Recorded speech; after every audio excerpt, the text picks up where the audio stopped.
बहनों और भाइयों, महाकुंभ ने उत्तर प्रदेश के अंदर आध्यात्मिक टूरिज्म के कई सर्किट दे दिए। एक प्रयागराज से मां विंध्यवासिनी का धाम होते हुए काशी का,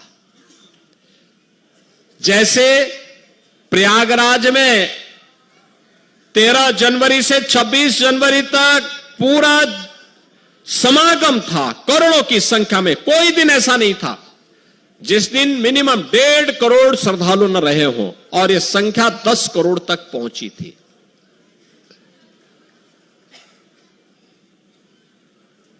ऐसे ही मां विंध्यवासिनी प्रतिदिन 5 से लेकर के 7 लाख श्रद्धालु, और काशी बाबा विश्वनाथ के धाम में 10 से लेकर के 15 लाख श्रद्धालु प्रतिदिन जाता था। एक सर्किट यह बना। एक सर्किट बना अयोध्या धाम और गोरखपुर का। इस दौरान 7 लाख से लेकर के 12 लाख श्रद्धालु प्रतिदिन अयोध्या धाम गया, और गोरखपुर में 1 जनवरी से लेकर के कल तक प्रतिदिन 2 लाख 2.5 लाख 2 लाख 2.5 लाख श्रद्धालु इस दौरान वहां जाता था। तीसरा सर्किट बना प्रयागराज से श्रृंगवेरपुर होते हुए लखनऊ और नैमिषारण्य का। लाखों की संख्या में श्रद्धालुओं का जमावड़ा वहां रहा। चौथा सर्किट बना प्रयागराज से लालापुर, राजापुर और चित्रकूट का। और 5वां सर्किट बना प्रयागराज से बुंदेलखंड एक्सप्रेसवे पकड़ करके श्रद्धालु जन मथुरा, वृंदावन और सुख तीर्थ की यात्रा के लिए भी गए हैं, बड़ी संख्या में, लाखों की संख्या में। और मैंने जो कहा ना, आज इतना विशाल समागम दुनिया के अंदर कभी नहीं हुआ, कहीं नहीं हुआ। 66 करोड़ 30 लाख श्रद्धालु किसी आयोजन का हिस्सा बने।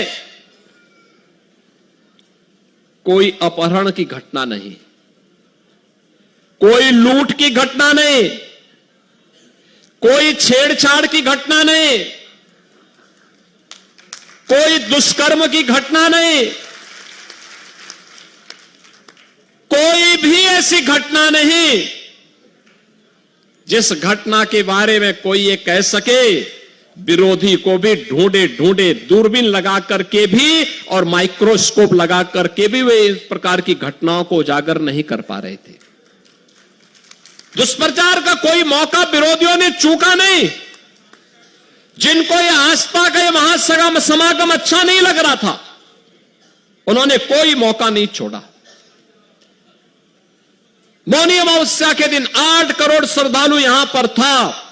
हमारी प्राथमिकता थी कि इन श्रद्धालु जनों को सुरक्षित स्नान करा करके उनके गंतव्य की ओर प्रस्थान करवाया जाए। क्या संगम पे, क्या ऐरावत घाट पर, क्या गंगा जी के किसी भी घाट पर करके दिखाया है कि अगले कुंभ में भी वह आपके साथ यहां पे कुंभ में हिस्सेदारी बनने के लिए पूरी तत्परता के साथ काम करना चाहते हैं। बहन और भाइयों, आज जब यहां पर इस कार्यक्रम का हिस्सा बन रहे हैं, मैं आप सबसे कुछ बातें कहना चाहूंगा, और वह यह कि आयोजन, घर का आयोजन हमारा संपन्न हुआ। यह बड़ा आयोजन संपन्न हुआ। अब इस स्वच्छता को नए सिरे से प्रस्तुत करना।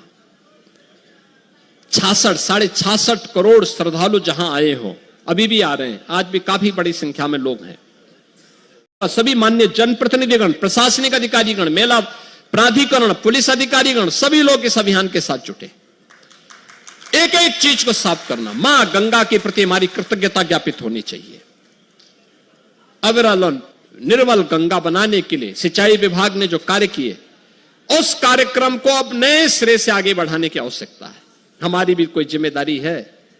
जो मां गंगा हम पे आशीर्वाद बरसा रही है, जो भगवान बेनी माधव की कृपा से इतना बड़ा आयोजन हुआ, भगवान अक्षय वट और हनुमान जी महाराज की कृपा से इतना बड़ा आयोजन संपन्न हुआ है, हमारी भी कोई जिम्मेदारी बनती है और अच्छे ढंग से। अब तक हमने श्रद्धालुओं के द्वारा कहीं पे कोई गंदगी पैदा की गई थी तो उस गंदगी को हमने स्वच्छ किया है, लेकिन अब शेष सामान के समेटने की कार्रवाई चल रही है।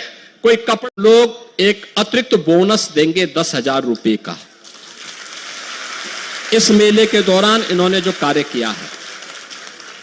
दूसरा, हम लोग अभी एक व्यवस्था करने जा रहे हैं। अब तक जो स्वच्छता कर्मी कार्य करते थे, महीने भर कार्य करते थे, 8,000, 9,000, 10,000, 11,000 रुपए तक मात्र पाते थे। अब हम लोग आगे अप्रैल से हमारा एक कॉरपोरेशन बनने जा रहा है, जिसके माध्यम से हम व्यवस्था करने जा रहे हैं कि जो भी स्वच्छता कर्मी अब काम करेगा, कम से कम उसको 16,000 रुपए हर महीने उसके खाते में हम लोग देने का काम करेंगे। और मिनिमम वेजेस केवल सफाई कर्मियों को ही नहीं, उन स्वास्थ्य कर्मियों को भी जिन्हें पूरा वेज नहीं मिल पाता था, उन सबको भी हम इसके साथ जोड़ने जा रहे हैं।